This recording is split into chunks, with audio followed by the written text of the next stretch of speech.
చెలరేగింది. Cordon search చేస్తుండగా పోలీసులు ఈగల్ అధికారులపై కాల్పులు జరిగాయి. బస్టాండ్ సమీపంలోని బాలాజీ హోటల్లో తనిఖీలు చేస్తుండగా ఓ వ్యక్తి కాల్పులు జరిపాడు. ట్రిగర్ ప్రెస్ చేయకపోవడంతో బుల్లెట్ చాంబర్లోకి రాలేదని పోలీసులు గుర్తించారు. అయితే నిందితుడు తెలంగాణ వరంగల్ జిల్లాకు చెందిన మురళిగా తెలుస్తోంది. కాల్పులు జరిపి పారిపోతుండగా పోలీసులు ఈగల్ అధికారులు వెంబడించి పట్టుకున్నారు. నిందితుడి వద్ద నుంచి 9 mm టైప్ పిస్టల్, 5 రౌండ్ల బుల్లెట్లు స్వాధీనం చేసుకున్నారు.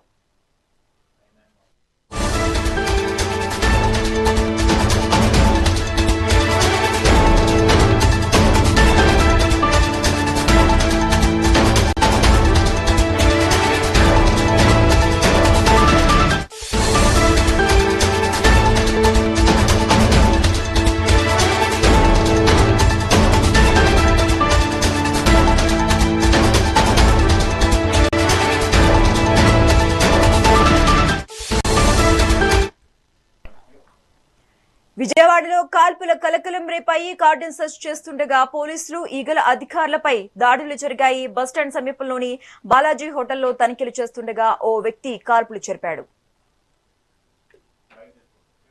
రైట్, ఇక ఇదే అంశానికి సంబంధించి మోర్ అప్డేట్స్ మా AP input editor Narendra live ద్వారా అందిస్తారు. నరేంద్ర, విజయవాడలో ఈ రోజు ఉదయం పోలీసులు కార్డన్ సెర్చ్ నిర్వహిస్తున్నటువంటి సమయంలో ఏదైతే బాలాజీ హోటల్లో ఒక రూమ్ లోకి వెళ్లి ఇక్కడ ఉన్నటువంటి రూమ్ లో స్టే చేస్తున్నటువంటి వ్యక్తిని వివరాలు తెలుసుకుంటున్నటువంటి సమయంలో అక్కడ ఉన్నటువంటి వ్యక్తి పోలీసులకి గన్ చూపించి వాళ్ళని బెదిరించేటువంటి ప్రయత్నం చేశారు.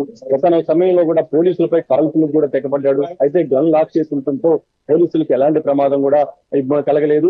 వెంటనే పోలీసుల నుంచి తప్పించుకుని అతను సీతమ్మ వారి పాదాల వైపు పారిపోయారంటూ కూడా పోలీసులు చెప్తూ ఉన్నారు. ప్రస్తుతం మనం ఎక్కడైతే ఉదయం పోలీసులు కార్డన్ సెర్చ్ నిర్వహించినటువంటి సమయంలో నిందితుడు పోలీసులు బెదిరించి పారిపోయారో ఆ బాలాజీ హోటల్లోనే ఉన్నాం. కొద్దిసేపటి క్రితమే కొంతమంది పోలీసు అధికారులు కూడా ఇక్కడికి వచ్చి అసలు ఆ నిందితుడు స్టే చేసినటువంటి రూమ్ కూడా పూర్తి స్థాయిలో పరిశీలించారు.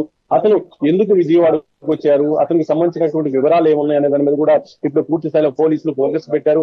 ఒక పక్క ఉదయం 5 గంటల నుంచే ఈ హోటల్ కి చేరుకున్నటువంటి పోలీసులు, అదేవిధంగా ఈగల్ టీం సిబ్బంది కూడా ఇక్కడ ఉన్నటువంటి ప్రతి రూమ్ లోని స్టే చేసినటువంటి వ్యక్తిని వాళ్ళ వివరాలు కూడా సేకరించారు.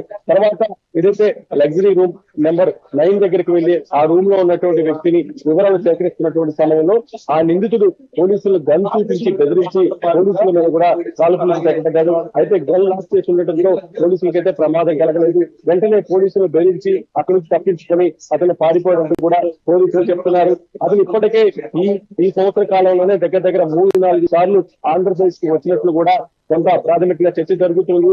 అసలు తెలంగాణ ప్రాంతానికి చెందినటువంటి ఈ వ్యక్తి ఆంధ్రప్రదేశ్ ఎందుకు వచ్చాడు, ఆంధ్రప్రదేశ్ లో ఎవరిని టార్గెట్ చేశాడు, అతనికి ఇక్కడ ఎవరు సహకరిస్తున్నారు అనే దాని మీద ఇప్పుడు పోలీసులు పూర్తి స్థాయిలో కూడా సమాచారాన్ని సేకరిస్తూ ఉన్నారు. అయితే ఆంధ్రప్రదేశ్ లో ఇప్పటి వరకు అతని మీద పెద్దగా ఎక్కడ కూడా కేసులు నమోదైనట్లు లేదంటూ కూడా మనకైతే కొంత సమాచారం అందుతుంది. మరోపక్క తెలంగాణ పోలీసుల నుంచి కూడా సమాచారాన్ని సేకరిస్తూ ఉన్నారు ఆంధ్రప్రదేశ్ పోలీసులు. అసలు విజయవాడకి ఎందుకు వచ్చారు, ఇక్కడ ఎందుకు స్టే చేశారు, ఎవరిని టార్గెట్ చేశారు అనే దాని మీద ఇప్పుడు పోలీసులు ఫోకస్ పెట్టారు. అసలు పోలీసుల్ని గన్ను గురిపెట్టి బెదిరించినటువంటి సమయంలో కూడా వాళ్ళని కాల్చేందుకు కూడా ప్రయత్నించారు. అయితే గన్ లాక్ చేస్తుండటంతో ఆయా పోలీసులు కూడా ఎలాంటి ప్రమాదం కూడా తలెత్తలేదు. అసలు ఎందుకు ఈ విధంగా ఈ ప్రాంతానికి వస్తున్నాడు, అసలు ఎవరు ఇతను వెనుకున్నారనే దాని మీద ఇప్పుడు పూర్తి స్థాయిలో కూడా పోలీసులు ఫోకస్ పెట్టడం జరిగింది. వీలైనంత తక్కువ సమయంలోనే అతను అదుపులోకి తీసుకుంటామంటూ కూడా పోలీసులు చెప్తూ ఉన్నారు. అయితే దీనికి సంబంధించి ఉదయం అతను ఇక్కడ పోలీసులు బెదిరించి పారిపోయినటువంటి సమయంలోనే వెంటనే పోలీసులు కూడా పట్టుకున్నారంటూ కూడా ప్రాథమికంగా ఒక పక్క ఇప్పుడు మనకైతే పెద్ద ఎత్తున ఇక్కడ ఉన్నటువంటి స్థానికులు చెప్తూ ఉన్నారు.